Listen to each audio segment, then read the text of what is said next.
ان کے لیے حوریں دی جائیں گی، ان کے لیے بیویاں دی جائیں گی جو پاک اور صاف بیویاں اور عورتیں ہوں گی۔ یہ انعام ہے ان لوگوں کے لیے جو دنیا میں نیک عمل کر کے آئے۔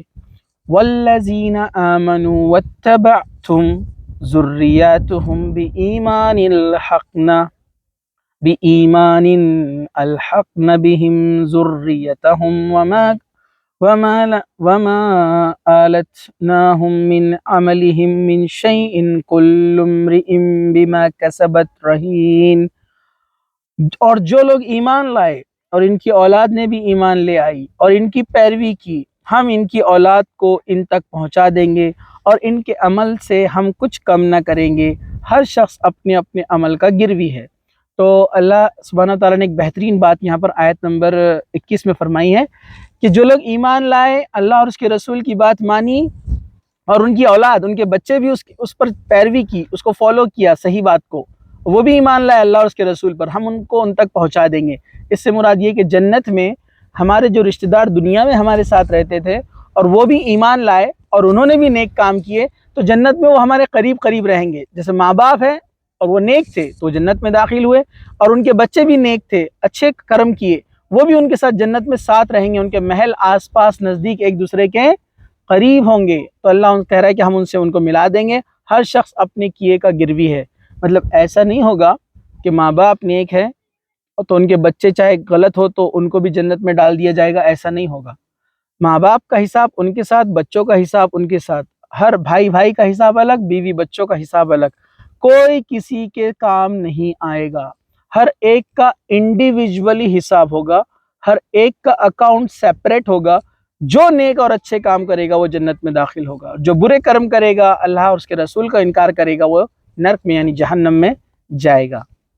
آیت نمبر 22، وَأَمْدَدْنَاهُمْ بِفَاكِهَةٍ وَلَحْمٍ مِّمَّا يَشْتَهُونَ۔ ہم نے ان کے لیے میوے مرغوب گوشت کے ریل پیل کر دیے ہیں، مطلب ان کے لیے خوب میوے ہیں، ڈرائی فروٹس اور قسم قسم کے کھانے، گوشت اور تمام چیزیں جو چاہیں گے وہ ان کو دیا جائے گا۔ یہ جنت کا انعام اللہ سبحانہ و تعالیٰ یہاں پر بیان کر رہے ہیں۔ مطلب ایک انسان جنت میں جو داخل ہو گیا، وہ جس چیز کو کھانا چاہے گا اس چیز کو اس کے سامنے لا کر پیش کر دیا جائے گا، اور جو امیجن اس نے نہیں کیا وہ قسم کے کھانے اور ایسے مزے اور ایسے ٹیسٹ اس کو ملیں گے جو اس نے کبھی نہ دیکھے، نہ سنے، نہ محسوس کیے۔ آیت نمبر 23، اللہ سبحانہ و تعالیٰ فرما رہے ہیں يَتَنَازَعُونَ فِيهَا كَأْسًا لَا لَغْوٌ فِيهَا وَلَا تَأْثِيمٌ۔ خوشی طبعی کے ساتھ ایک دوسرے سے جام شراب چھیننا جھپٹنا کریں گے، جس شراب کے سرور میں تو نہ بیہودہ گوئی ہوگی اور نہ کوئی گناہ ہوگا۔ یہاں پر بات کی جا رہی ہے وہاں پر جنتیوں کی جو شراب وہ پئیں گے، اور وہ ایک دوسرے سے کیا کریں گے، ہنسی مذاق اور ایک دوسرے کے ساتھ انجوائے کریں گے، اس شراب کو پئیں گے۔ وہاں پر دنیا میں شراب پینا حرام ہے جو ہم دیکھتے ہیں، کیونکہ یہ شراب میں بدبو ہے اور گناہ ہے، نشہ ہے، انسان کو برائی کی طرف لے جاتی ہے۔ لیکن جنت میں جو شراب دی جائیں گی، اللہ تعالیٰ فرما رہا ہے نہ اس میں کوئی بےہودگی ہے، مطلب انسان بہکے گا نہیں، اور نہ اس میں کوئی گناہ ہے، اور اس میں کوئی گناہ کا کام بھی نہیں ہوگا۔ وہ انسان کو نہ نشہ پیدا کریں گی، نہ اس کو غلط زبانی الفاظ سے نکالنا پڑیں گے، نہ وہ راستوں میں اور سڑکوں پر نالیوں میں جس طرح دنیا میں شراب پی کر پڑا رہتا ہے اور اپنے ہوش حواس کھو بیٹھتا ہے، وہ شراب میں یہ ساری چیزیں نہیں ہوں گی۔ آیت نمبر 24 میں اللہ سبحانہ وتعالی نے فرمایا وَيَطُوفُ عَلَيْهِمْ غِلْمَانٌ لَهُمْ كَأَنَّهُمْ لُؤْلُؤٌ مَّكْنُونٌ، اور ان کے ارد گرد ان کے 9 عمر غلام پھر رہے ہوں گے گویا موتی تھے جو ڈھکے رہے تھے۔ یعنی جنتیوں کو 9 عمر خادم جو ان کی خدمت کریں گے، یہ وہ بچے ہوں گے جو ان کی خدمت میں وہاں پر پیش کیے جائیں گے، جو ان کے سارے کام کیا کریں گے، صفائی وغیرہ، اور وہ اتنے خوبصورت اور اچھے رہیں گے کہ ان کے پاس ایسے چلتے پھرتے رہیں گے جیسے کوئی موتی ہو، کوئی موتی رکھے ہوئے ہو۔ تو یہ سروسز میں ان لوگوں کے ہیں جو جنت میں داخل کیے گئے، جنہوں نے دنیا میں نیک کام کیے تھے، اس کا بدلہ ان کو یہاں پر دیا جا رہا ہے۔ وَأَقْبَلَ بَعْضُهُمْ عَلَى بَعْضٍ يَتَسَاءَلُونَ، آیت نمبر 25، اور آپس میں ایک دوسرے کی طرف متوجہ ہو کر سوال کریں گے۔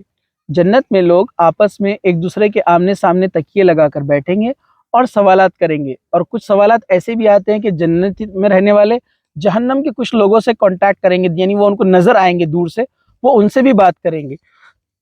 تو یہاں پر کہا کہ وہ ایک دوسرے سے بات کریں گے۔ قالوا انا كنا قبل فی اہلنا مشفقون، کہیں گے اس سے پہلے ہم اپنے گھر والوں کے درمیان بہت ڈرا کرتے تھے۔ مطلب جنت میں رہنے والے جو جنت میں داخل ہو گئے ہیں دو لوگ، ان کا ڈسکشن یہاں چل رہا ہے کہ دنیا کے اندر ہم دین پر عمل کرنے میں کافی ڈرتے تھے، آج ہم کو کتنا اچھا اس کا بدلہ دیا گیا ہے۔ تو یہاں پر اس کا مطلب یہ بھی ہو سکتا ہے، یعنی اللہ کے عذاب سے، اس لیے اس عذاب سے بچنے کا اہتمام بھی کرتے تھے۔ اس کے لیے انسانوں کو جس چیز کا ڈر ہوتا ہے، اس سے بچنے کے لیے وہ تنگ ودو کرتا ہے، یعنی انسان دنیا میں اللہ کے عذاب سے ڈر کر جو نیک اعمال کرتا ہے، تو اس کا یہاں پر ڈسکشن کیا جا رہا ہے۔ وہ کہیں گے کہ اس سے پہلے ہم اپنے گھر والوں کے درمیان بہت ڈرا کرتے تھے، یعنی اللہ کے عذاب سے ہم ڈرا کرتے تھے، اور اس دن کے آنے سے ہم ڈرا کرتے تھے، اور ہم نیکیوں پر قائم رہا کرتے تھے، آج اس کا بدلہ ان کو یہاں پر دیا گیا ہے۔ فمن اللہ علینا ووقانا عذاب السموم، بس اللہ تعالیٰ نے ہم پر بڑا احسان کیا اور ہمیں تیز و تن گرم ہواؤں کے عذاب سے بچا لیا۔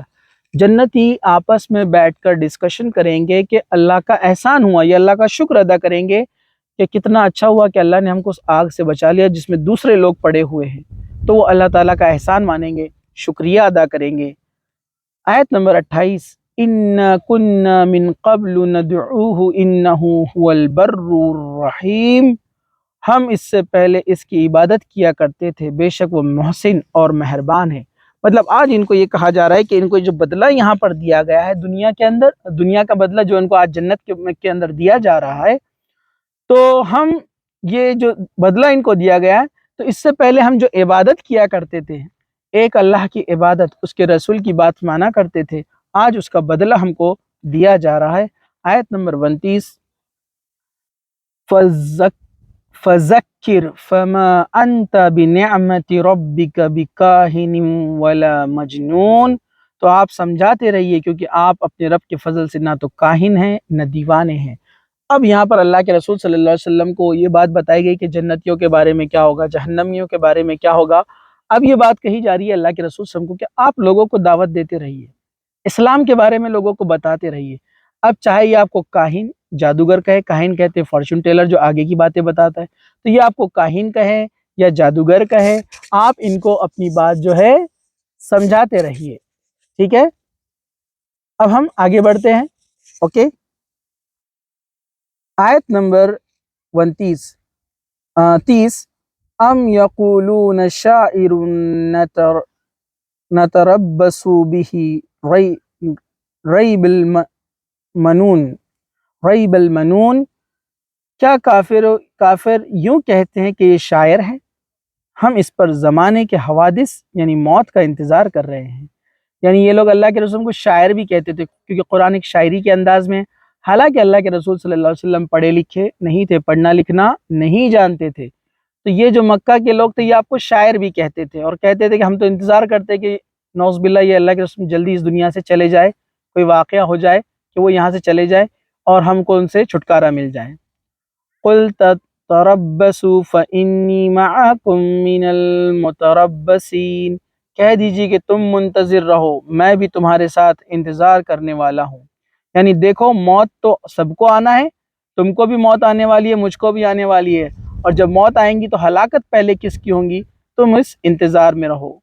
ام تأمرہم اخلامہم بہذا ام ہم قوم طاغون، کیا یہ ان کی عقلیں انہیں یہی سکھاتی ہے یا یہ لوگ ہی سرکش ہے۔ مطلب اللہ سبحانہ و تعالیٰ فرما رہا ہے کہ کیا یہ لوگ سوچتے نہیں ہیں، ان کی سوچیں ان کو یہی سکھاتی ہے، کیا عقل میں ان کے یہ بات نہیں بیٹھتی ہے جو بہت آسان ہے، کیا یہ باتوں کو سمجھتے نہیں ہیں، تو یہ لوگ تو سرکشی میں لگے ہوئے ہیں۔ مطلب یہ تو جان بوجھ کر آپ کے مخالف جا رہے ہیں، سرکش بنے ہوئے ہیں، آپ کو جو نہیں مان رہے ہیں۔ آیت نمبر 33 میں اللہ سبحانہ و تعالی نے فرمایا ام یقولون تقولوا بل لا یؤمنون، کیا یہ کہتے ہیں کہ اس نبی نے قرآن خود گھڑ لیا ہے؟ واقعی یہ ہے کہ وہ ایمان نہیں لاتے۔ تو یہاں پر کیا فرمایا اللہ سبحانہ و تعالیٰ نے؟ کیا یہ لوگ سمجھتے ہیں کہ محمد صلی اللہ علیہ وسلم نے قرآن خود سے لکھا ہے؟ یہ بات یہاں پر سوالیہ انداز میں کہی جا رہی ہے۔ یہ لوگ کہتے ہیں کہ کیا رسول صلی اللہ علیہ وسلم نے قرآن خود سے گھڑا ہے؟ واقعی یہ ہے کہ وہ ایمان نہیں لاتے۔ کیوں کہا اللہ تعالیٰ نے ایسا؟ کیونکہ یہ اللہ کے رسول صلی اللہ علیہ وسلم پہ جو الزام لگا رہے ہیں، یہ جو ایلیگیشن ڈال رہے ہیں کہ محمد صلی اللہ علیہ وسلم نے قرآن خود سے لکھا ہے، حالانکہ یہ جانتے ہیں، کیونکہ اللہ کے رسول ان کے سامنے پیدا ہوئے، بڑے ہوئے، ساری قوم ان کو جانتی تھی کہ محمد صلی اللہ علیہ وسلم کو نہ لکھنا آتا ہے نہ پڑھنا آتا ہے، کیونکہ محمد صلی اللہ علیہ وسلم کیا تھے؟ امی تھے، آپ پڑھنا لکھنا نہیں جانتے تھے۔ تو یہ ان کی عقلیں اس بات کی گواہی دیتی تھی، وہ وٹنس تھی اس بات کی کہ محمد صلی اللہ علیہ وسلم خود سے نہیں لکھ سکتے، لیکن پھر بھی اپنی خواہشات، دنیا کی محبت کی وجہ سے اس قرآن کو ماننے کے لیے تیار نہیں تھے جو اللہ کی طرف سے آیا تھا۔